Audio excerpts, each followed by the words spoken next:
Achievers striving for your career. Welcome friends, come to the part second of probability. Part first में मैंने video में basic definitions of probability को discuss किया था और कुछ बेसिक आइडेंटिटीज हम लोगों ने सीखी थी, समझी थी कि क्या है।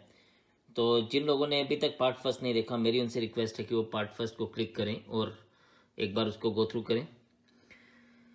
तो अभी हम लोग डिस्ट्रीब्यूशन ऑफ कार्ड्स को समझेंगे कि प्लेइंग कार्ड्स में हमारे पास 52 कार्ड्स रहते हैं। इन 52 कार्ड्स को हम लोग दो अलग अलग कलर्स में डिवाइड कर सकते हैं, black and red. So black में देर आर 26 कार्ड्स, रेड में देर आर 26 कार्ड्स। ब्लैक को फर्दर दो अलग अलग सूट्स में कन्वर्ट किया जाता है या डिस्ट्रीब्यूट किया जाता है, that is club and spade, each having 13 cards. Whereas red cards को दो अलग अलग सूट्स में, हार्ट एंड डायमंड, हार्ट में भी 13 और डायमंड में भी 13 कार्ड्स होती हैं। देन हमारे पास 13 कार्ड्स के अलग अलग कार्ड्स को हैं। सबसे पहले किंग, क्वीन एंड जैक लिया जाता है। इनको हम लोग फेस कार्ड्स कहते हैं। इनको फेस कार्ड्स क्यों कहा जाता है? इनको फेस कार्ड्स इसलिए कहा जाता है बिकॉज इनके पास फेस बना होता है, और अगर हम लोग इसमें ए को इंक्लूड कर लें तो ये ऑनर्स कार्ड हो जाते हैं। ठीक है, अगर हमें सिर्फ फेस कार्ड के ऊपर क्वेश्चन हो तो हम लोग इसको 4x3 कार्ड्स मतलब 12 कार्ड्स लेके चलते हैं, और अगर ऑनर्स कार्ड की बात हो रही हो तो it becomes 4x4 equals to 16 cards, या इसको हम कई बार कलर्ड कार्ड भी कहते हैं। तो कलर कार्ड्स और honour card is 4x4 16 cards, और बाकी के बचे 2, 3, 4, 5, 6, 7, 8, 9 एंड 10, ये 9 कार्ड्स हैं, और हर एक अलग अलग सूट का कार्ड होगा। तो 9 4 36 कार्ड्स जो हैं, these are called digit cards और नंबर कार्ड्स। अब यहां पे अगर हम देखें तो ये 36 कार्ड्स इस तरह से देखें, प्लस ये 16 कार्ड्स मेक्स इट 52 कार्ड्स, या ये 13 plus 13 plus 13 plus 13 makes 52 cards, ये 26 प्लस 26 52 कार्ड्स। तो टोटल इस तरह से हमारे पास 52 कार्ड्स बन जाते हैं। एक बहुत इंपॉर्टेंट चीज है, जब भी प्रोबेबिलिटी में हमारे पास एक साथ दो या दो से ज्यादा चीजें ली जाती है तो हम कंसेप्ट ऑफ कॉम्बिनेशन यूज करते हैं। फॉर एग्जांपल मेरे पास टोटल 52 कार्ड्स हैं, जैसे कि अभी हमने ऊपर डिस्कस किया। तो अगर मैं एट ए टाइम 2 कार्ड्स लेके चल रहा हूं तो मेरा एन ऑफ एस यानी sample space, number of sample space मेरे पास क्या रहेगा? नंबर ऑफ सैंपल स्पेस मेरे पास 52C2 रहेगा, यानी 52 में से हम कोई दो चीजें ले रहे हैं। सॉल्व करते हैं इसको, 2 into 1, तो 26 1 ज़ा 26, 26 5 ज़ा 130, तो इसको मैं 1326 लिख सकता हूं। सिमिलरली अगर 3 कार्ड्स लिए जा रहे हैं तो it is 52C3, so it is 52 into 51 into 50, 3 into 2 into 1। तो अब देखें, 3 17 ज़ा 2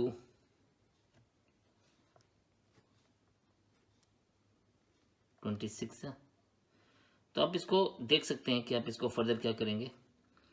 17 into 6 is 102, 10 carry on, 17 to the 34 and 442 into 50, तो 0 5 to the 10, 4 5 the 20 and 121, so it becomes 22100. So this is the total of 52C3 and 52C2। तो ये बड़ी important चीज है जिसको आपने ध्यान रखना है।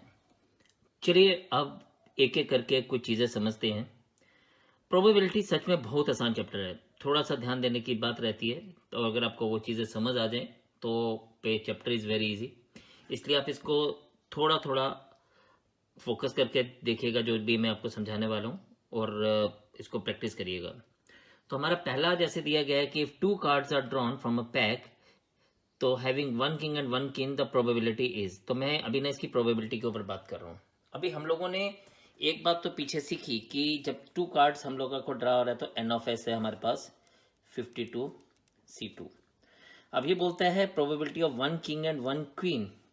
हमने देखा किंग कितने थे, किंग वर 4, तो उसमें से हम एक किंग ले रहे हैं, और क्वीन वर आल्सो 4, तो उसमें से एक क्वीन ले रहे हैं। नाउ हमें जो बोला गया कि 1 किंग एंड 1 क्वीन एंड, तो इसका मतलब हम बीच में मल्टीप्लीकेशन यूज करेंगे।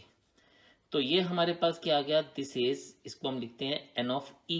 ई इज द इवेंट, क्योंकि ये प्रोबेबिलिटी हमसे जो भी पूछी जाती है उसको हम इवेंट कंसिडर करते हैं। तो probability of event is 4C1 into 4C1 upon 52C2।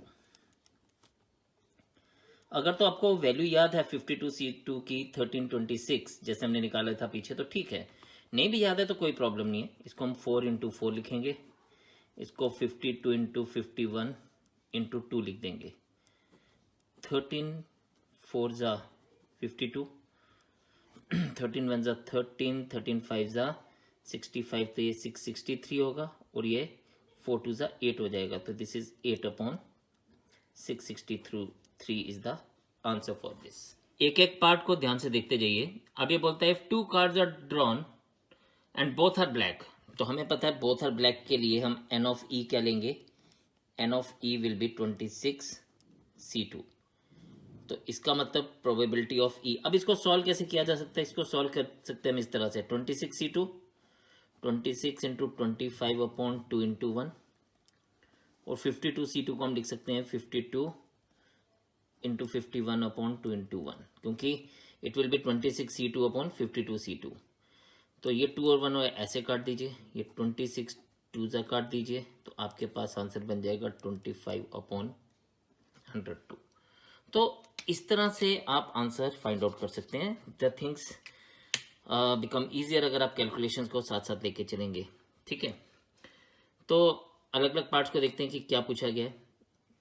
तो अगर ये बोलता है if two cards are drawn and both are digit cards, तो अगर बोथ आर डिजिट कार्ड्स है तो फिर हम लोग इसको क्या लेके चलते हैं, यहाँ पे एन ऑफ ई हमारे पास आएगा। डिजिट कार्ड्स हमने देखे थे पीछे कितने हैं, 36, तो it is 36C2। Probability of E को हम लिख सकते हैं 36C2 upon 52C2। This is 36 into 35 upon 2 into 1, 52 into 51 upon 2 into 1, right. 9 4 जा 13 9 जा, 3 3 जा 3 17 जा, सो ये आपके पास बनेगा 35 into 3 105, 17 into 13 is 221। So my answer will be 105 upon 221। अब नेक्स्ट पार्ट में बोला गया है if two cards drawn are both honour cards, अगर दोनों ऑनर कार्ड्स हैं, तो अगर दोनों ऑनर कार्ड्स हैं तो ऑनर कार्ड्स हैं कितने, हमने सीखा था ऑनर कार्ड्स आर 16, तो इट इज 16C2। और प्रोबेबिलिटी ऑफ ई इस बार क्या बनेगा, 16C2 अपॉन 52C2। सॉल्व करें, 16 into 15 upon 2 into 1, 52 into 51 upon 2 into 1. This and this again gone. 16 4s are 13 4s are 5 3s are 17 3s are. So we'll be having 20 upon 221 is the answer. So main चीजें हैं कि आपने इसको किस तरह से calculation को ध्यान में रखना है। नेक्स्ट पार्ट जो है वो बड़ा ध्यान देने वाला है, क्योंकि अब इसमें मैं 3 कार्ड्स को यूज कर रहा हूं। तो if 3 cards drawn are having 2 digit cards and 1 face card, ध्यान रखिएगा 2 डिजिट कार्ड्स। तो अब हमारे पास डिजिट कार्ड्स कितने हैं, डिजिट कार्ड्स होते हैं, ऊपर हमने देखा 36, तो इट इज 36C2। और एक क्या चाहिए, फेस कार्ड चाहिए, ऑनर कार्ड नहीं चाहिए, फेस कार्ड चाहिए, तो इंटू 12C1। तो प्रोबेबिलिटी ऑफ ई को मैं अब क्या लिख सकता हूं, 36C2 into 12C1 upon 52C3। तो let us solve it, 36 into 35 upon 2 into 1, ये 12 अपॉन 1 रहेगा। This is 52 into 51 into 50 upon 3 into 2 into 1। जो कटता उसको काट देते हैं। ये 2 इंटू 1 कटा, राइट। ये 3 और 17 यहीं काट लेते हैं ध्यान से। ये 9 4 ज़ा 36, 13 4 ज़ा 52, और क्या कटेगा, कटेगा 7 3 ज़ा 5 ज़ा 35 एंड 10 5 ज़ा 50, और क्या कटेगा 6 2 ज़ा 12 एंड 5 2 ज़ा 10। सो हमारे पास क्या आ जाएगा, हमारे पास ये बन जाएगा 221 इंटू 5 1105 एंड 7 6 ज़ा 42 इंटू 9, राइट। तो 420 minus 40 is 380 and this is 378। तो 378 upon 1105 is the answer for us. Calculation को एक बार आप खुद से दोबारा कर लीजिएगा, क्योंकि मैं थोड़ा सा जल्दी कर रहा हूं तो हो सकता है शायद कोई मिस्टेक हो, बट आप ध्यान से एक बार दोबारा से कोशिश करिएगा। तो मुझे लगता है कि कार्ड्स वाले क्वेश्चन को हम लोगों ने देखा, उसको आपने समझा, तो अब आप उसको खुद से ट्राई करिएगा। मैं असाइनमेंट दूंगा जो आपको। नेक्स्ट आपके पास इन ए बॉक्स एक अलग टाइप का क्वेश्चन है। In a box there are 12 marbles out of which 2 are black, right, 6 are white and 4 are red. 2 are black, right, 6 are white and 4 are red. If 3 balls are drawn at random, yes, 3 balls एक साथ निकल रहे हैं, तो अगर 3 ball निकल रहे हैं तो पहले क्या आएगा, कंसेप्ट ऑफ कॉम्बिनेशन यूज करेंगे। अब टोटल बॉल्स कितने थे, 6 and 2 8 and 4 12, और निकालने कितने हैं, हमें निकालने 3 बॉल्स। तो एन ऑफ एस क्या बनेगा, एन ऑफ एस 12C3 बनेगा, right. I hope it is clear to you. अब इसने हमें अलग अलग पार्ट्स पूछे, हम इसको देखते हैं। इसने बोला find the probability if 2 balls are white and 1 ball is black.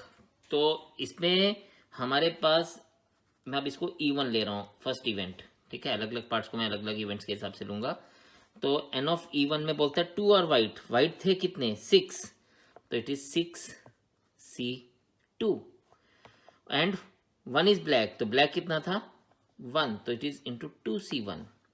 तो प्रोबेबिलिटी ऑफ E1 क्या रहेगा, it is 6C2 into 2C1 upon 12C3। Let us solve it. 6 into 5 upon 2 into 1, 2 upon 1, this is 12 into 11 into 10, 3 into 2 into 1, 2 into 1 is gone, 6 2 ज़ा 12 is gone, right. और इसके अलावा क्या है, इसके अलावा और 5 2 ज़ा 10 is gone, 2 and 2 is gone. So हमारे पास क्या बन गया, it becomes 3 upon 22। So that is my answer for this, it is 3 upon 22। Next part ये हमारे पास बोलता है if there is no black ball, ठीक है, if there is no black ball, अगर कोई ब्लैक बॉल होगा ही नहीं, इसका मतलब या तो बॉल 6 व्हाइट या 4 रेड में से होगा। तो हम लोग डायरेक्टली, इसने और कोई रिस्ट्रिक्शन नहीं दी है, तो यहां पे हम एन ऑफ E2 डायरेक्टली क्या लिख सकते हैं 10C3, because 6 white and 4 red. तो probability of E2 will be 10 into 9 into 8, 3 into 2 into 1, then 12 into 11 into 10, 3 into 2 into 1, this end is gone, 5 2 ज़ा, और सीधा ही 10 10 कैंसिल कर देते हैं, राइट। 3 3 ज़ा, 3 4 ज़ा, 4 2 ज़ा, so it is 6 upon 11 is the answer for अस, ठीक है। तो ध्यान हमें यही देखना है कि नो ब्लैक बॉल है तो हम इसको किस तरह से लेंगे।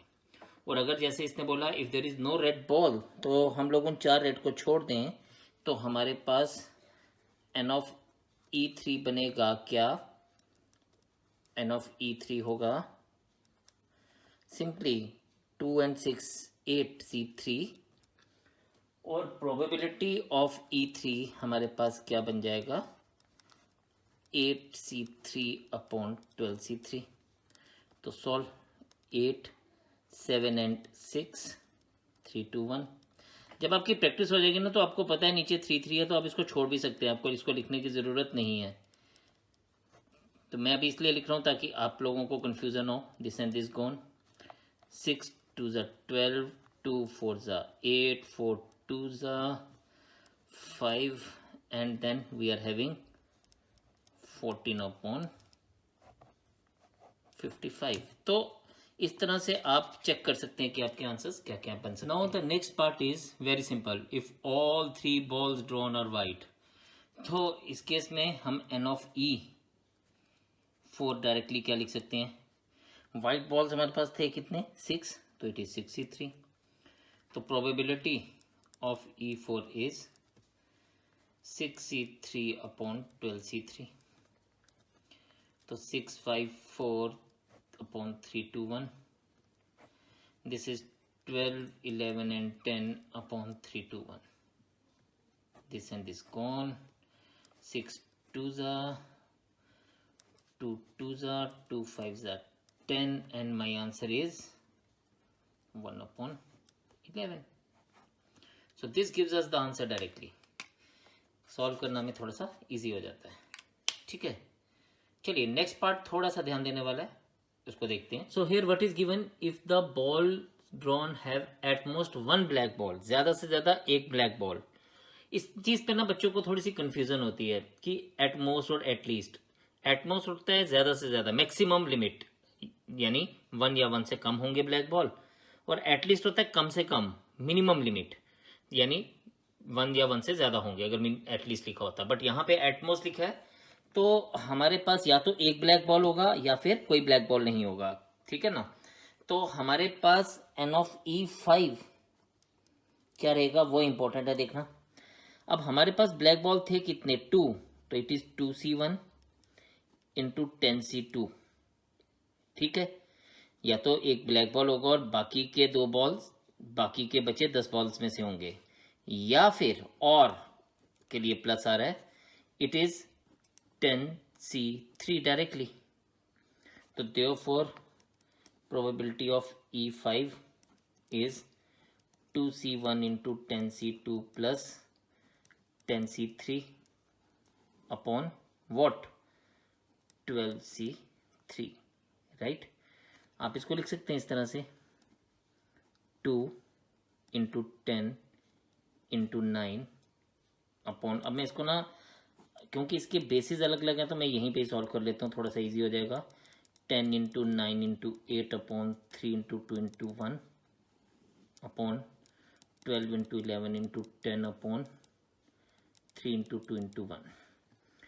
so 3 3s are 9, 2 5s are 10, right, 2 5s are 10, 6 2s are 12, right।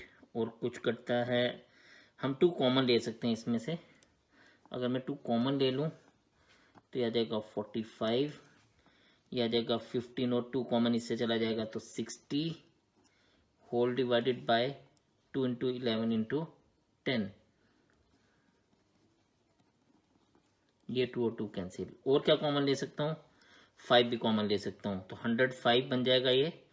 5 common लूंगा तो 21, 11 इंटू 10 में से भी मैं 5 कॉमन ले सकता हूँ, तो 2 इंटू 5, ये 5 और ये 5 cancel. So my final answer is 21/22। तो ध्यान देने वाली है जी, इसको ध्यान से देखिएगा।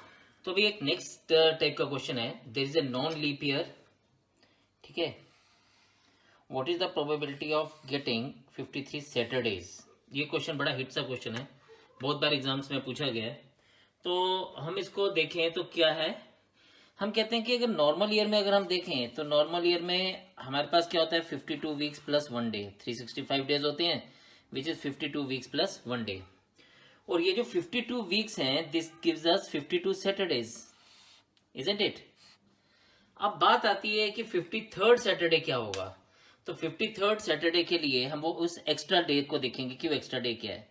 तो वो एक्स्ट्रा डे जो है, that extra day can be, it can be Monday, it can be Tuesday, it could be Wednesday, it could be Thursday, it could be Friday, it could be Saturday and it could be Sunday as well. तो हमारे पास इन 7 choices में से कोई भी एक choice हो सकती है, राइट। बट आउट ऑफ दो 7 choices we are having only one choice which is in our favour, है ना, क्योंकि 52 सैटरडेज तो हमें मिल ही रहे हैं। 53 सैटरडेज हमें तभी मिलेंगे जब वो एक्स्ट्रा डे होगा, वो भी सैटरडे ही होगा। तो इन 7 पॉसिबल चॉइसेस में से एक ही चॉइस है हमारे फेवरेबल, तो हम कह सकते हैं कि probability of 53 Saturdays is equals to 1/7। अब इसमें ज्यादा कैलकुलेशन इन्वॉल्व नहीं थी, यस थोड़ा सा ध्यान देने के लिए जरूर था कि आपको बात समझ आनी चाहिए कि हो क्या रहा है, ठीक है। So it is 1/7 is the answer for us, right. और इसी तरह से अगर ये लीप ईयर होता तो 53 मंडेज की बात कर रहा है आपकी, what is the probability of getting 53 Mondays. तो बात तो भाई उतनी ही है कि लीप ईयर में अब क्या होगा, इस लीप ईयर में अगर हम बात करें तो leap year is 52 weeks plus 2 days, right. ये जो 52 वीक्स हैं this will give us 52 Mondays, right. तो इसमें 52 मंडेज तो आपको मिलेंगे। अब बात आती है वो जो एक्स्ट्रा 2 दिन है, ऊपर हम लोगों ने एक्स्ट्रा 1 डे देखा, यहां पे हमें एक्स्ट्रा वो 2 दिन देखने हैं। तो वो जो एक्स्ट्रा 2 दिन है, it could be Monday Tuesday, it could B Tuesday Wednesday, it could be Wednesday Thursday, it could be Thursday Friday, it could be Friday Saturday, it could be Saturday and Sunday, और it could be Sunday और Monday. तो वो 2 दिन extra जो है वो इस तरह से हमारे पास हो सकते हैं। Again number of choices 1 2 3 4 5 6 and 7, but in 7 choices में हमारे पास ये जो 2 चॉइसेस हैं यही फेवरेबल है। और अगर यही फेवरेबल है तो हम आप इसके लिए बात कर सकते हैं कि probability of 53 Mondays can be directly written as 2/7। So my answer in this case is 2/7, right. तो होपफुली आपको ये बात मेरी समझ आई होगी। यही 2 केसेस हैं जो फेवरेबल हैं, और हमारे पास नंबर ऑफ केसेस जो थे वो 7 बन रहे थे, तो माई आंसर इज 2/7, ठीक है। तो ये एक टाइप हमने और कवर अप की। एक और अगली टाइप देखते हैं, एक अलग टाइप का क्वेश्चन पूछा जाता है, तो लेट्स सी। अब हम लोग एक नई टाइप देख रहे हैं। प्रोबेबिलिटी में कई बार परमुटेशन यूज होती है, तो हम लोग एक ऐसा ही क्वेश्चन देख रहे हैं जिसमें परमुटेशन यूज होगी। कॉम्बिनेशन तो यूज होती है, आपको पता ही है, लेकिन कई बार हमारी परमुटेशन भी यूज होती है। तो कैसे देखें, ये बोलते हैं there are 4 boys and 3 girls, then what is the probability. तो प्रोबेबिलिटी निकालने से पहले हम लोग देखेंगे कि 4 बॉयज एंड 3 गर्ल्स है, तो इनका अरेंजमेंट क्या हो सकता है, और वो जो अरेंजमेंट होगा उनको हम लोग सैंपल स्पेस मानेंगे। तो number of possible arrangement is 7 factorial, क्योंकि 7 लोग हैं, तो ये n ऑफ s होगा हमारा, यानी ये हमारा सैंपल स्पेस होगा, ठीक है जी। अब क्वेश्चंस हमने अलग अलग पार्ट्स में इसको डिवाइड किया है। तो ये है when all boys are standing together, तो हम इसको वैसा ही समझेंगे जैसे वॉवल्स और कॉन्सोनेंट्स के लिए बात करते हैं। और अगर ये क्वेश्चन कॉन्सोनेंट और वॉवल्स पे आएगा तो भी आप इसको ऐसे ही लेंगे। तो when all boys are standing together, तो n ऑफ E1। तो आपको याद होगा कि हम लोगों को बॉयज को इकट्ठे करना है, तो हम गर्ल +1 करते हैं, 3 + 1 फैक्टोरियल इंटू 4 फैक्टोरियल, और बॉयज को फिर 4 फैक्टोरियल वेज में करेंगे। और जब हमें प्रोबेबिलिटी ऑफ E1 की बात करेगा तो हम इसको 4 factorial into 4 factorial upon 7 factorial लिख सकते हैं। कैलकुलेशंस करते हैं तो ये बनेगा 4 इंटू 3 इंटू 2 इंटू 1, एक 4 फैक्टोरियल एज इट इज रहने दीजिए, और ऊपर से लिखेंगे 7 इंटू 6 इंटू 5 इंटू 4 फैक्टोरियल। ये 4 फैक्टोरियल कटेगा, ये 3 2 जा 6 कटेगा, एंड हमारे पास क्या बन जाएगा, 4/35 is the answer for us, right. अब इसने हमसे सेकेंड पार्ट में पूछा what is the probability if all boys are not together. तो उस केस में हम लोग डायरेक्टली लिख सकते हैं कि probability of E2 is equals to 1 minus probability all boys together. इसको हम डायरेक्टली ऐसे भी कर सकते हैं, and this is a better way अगर आपके पास एक या 2 पार्ट्स इस तरह से गिवन है। So it is 1 minus 4/35। My answer will B 31/35। लेकिन सपोज अगर ये ऐसे नहीं गिवन है तो फिर आप इसको क्या करेंगे, पहले आप n of E2 find out करेंगे।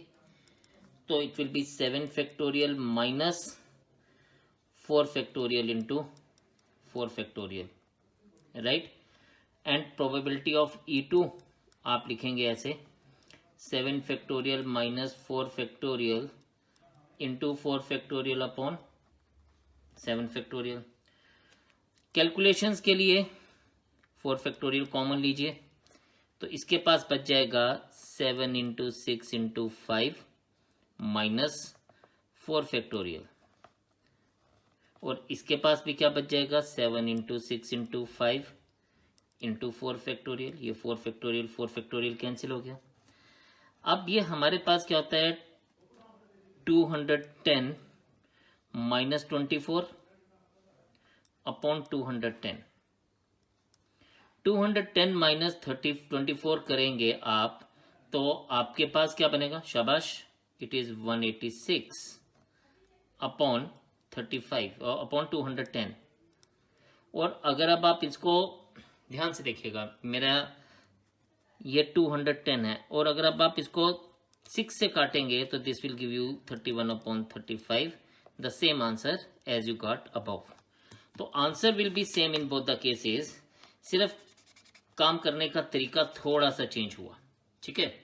तो देखिएगा नाउ द थर्ड पार्ट, ये बड़ा इंपॉर्टेंट है। If not two girls are together, if not two girls are together, तो boys to be made, boys to be arranged first here. So boys to be arranged first as B1, B2, B3 and B4। और ये जो मैं cross मार रहा हूं, these are the places left for girls। कहता है no two girls sit together, कोई भी दो लड़कियां, बॉयज इकट्ठे हो सकते हैं बट गर्ल्स इकट्ठी नहीं हो सकती। तो boys can be arranged in 4 factorial ways, and there are 1 2 3 4 5। तो अब ये जो 5 प्लेसेस हैं, इन 5 places 3 girls can be arranged in, बताइए शाबाश, yes, it is arranged in 5p3 ways।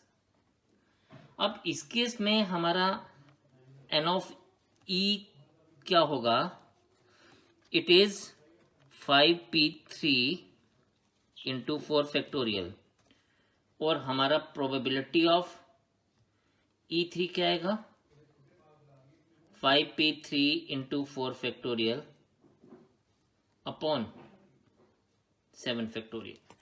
तो क्वेश्चन इस तरह से भी आंसर आ सकता है, अदरवाइज आप सॉल्व करके देखिएगा कि आंसर क्या आएगा। तो आपके लिए ये मैंने छोड़ दिया, शाबाश, आप आंसर निकालिए, मुझे बताइए कि क्या रहेगा, ठीक है। तो चलिए एक और टाइप पे देखते हैं। तो नेक्स्ट टाइप देखिए, ये लिखा है if odds in favour of an event. इसमें जो एक इंपॉर्टेंट चीज जो ध्यान देने वाली है वो ये है ऑड्स इन फेवर। बस ये थोड़ा सा कंफ्यूजिंग करता है। अगर ऑड्स इन फेवर है तो आपको probability of happening of the event पहले मिलता है और not happening of the event बाद में मिलता है। और अगर ऑड अगेंस्ट है तो नॉट हैपनिंग वाला इवेंट पहले होता है और हैपनिंग वाला इवेंट बाद में होता है। तो इसने लिखा है if odds in favour of an event is 3:4, find the probability of happening of an event. तो सिंपली यहां पर क्या आ जाएगा, probability of happening of the event is 3 will be the first part out of total 3 plus 4, so my answer is 3 out of 7। और इसी तरह से हम नॉट हैपनिंग ऑफ इवेंट के लिए बात कर सकते हैं, जिसको ई डैश से हम डिनोट करते हैं। तो it is 4 upon 3 plus 4, that is 4 out of 7।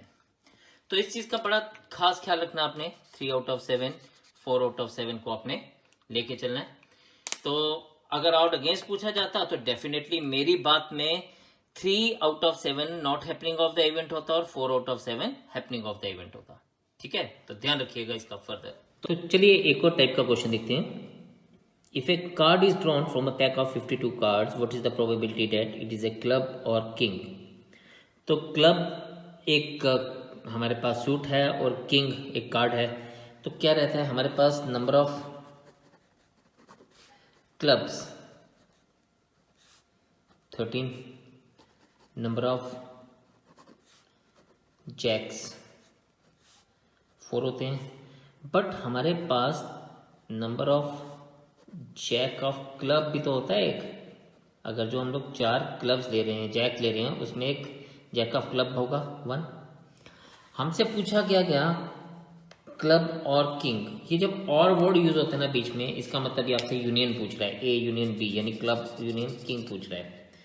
तो हम लोग इसको लिखेंगे